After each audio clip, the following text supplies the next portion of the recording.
brothers also served during the war. John McAlinden was killed in action on the 26th of October 1914 while serving with the 2nd Royal Irish Rifles.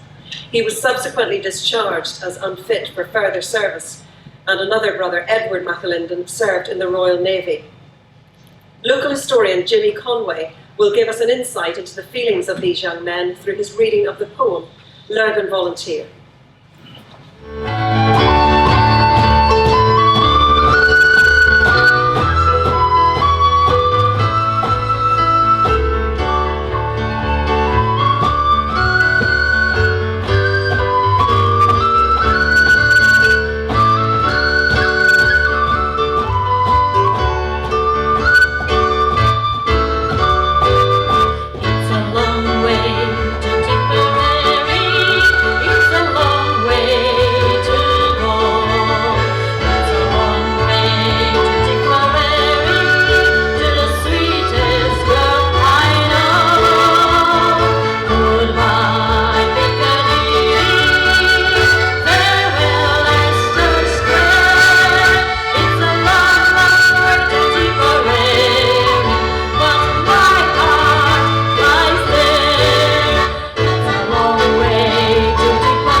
Never fail, and when the ladders they arrive, they shout, "Here's the Lurgan nail." Now here's to Sir Edward Carson, and likewise John Redmond too. Sure they have joined hand in hand to make the Germans rue. Sure we are the 1st Battalion, the Royal Irish Fusiliers, joined hand in hand to push the foe with the Ulster Volunteers. And when we get to German trenches, you should hear the gentians shout, "My goodness, there's the Irishmen." Now, you sentries, keep a lookout. And when we mount the parapet, the German shows for heels. My goodness, strafe the Irishmen and their fondness for cold steel.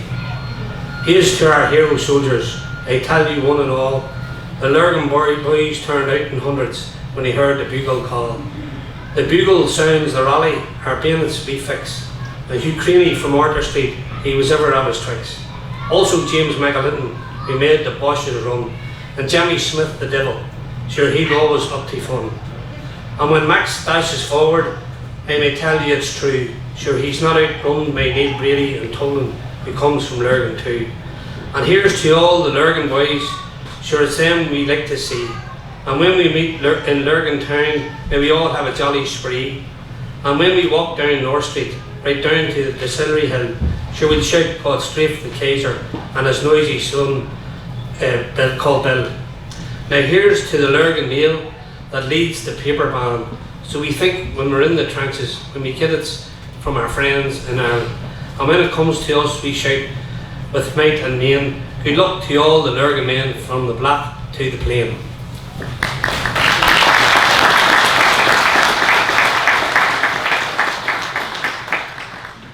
About this time, another Lurgan volunteer, Lance Corporal William McAtamney of the Red Rose, Silverwood, wrote to his wife describing conditions at the front. This is an extract from that letter dated the 23rd of December 1914, read this afternoon for us by Ethan McNichol of the Northern Ireland Historical Airsoft Society.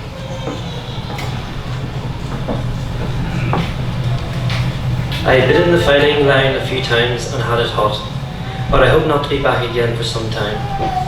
Peter McCrory and I expect to get a medal for rescuing a wounded man, so I think I've done enough for the present. Life is rather precarious here. They are shelling us every minute, and you never can tell when you're going to get knocked out. But I'm getting used to it now. I went out the other day in front of the German lines and brought in a wounded soldier. He belonged to the Gordon Highlanders, who had been lying for 4 nights in the field. The captain has sent my name for a medal for risking my life in front of the German trenches. It was a risk, but I could not bear to see the poor chap lying, suffering, tortured with hunger and thirst. The Germans had 2 shots at me and missed.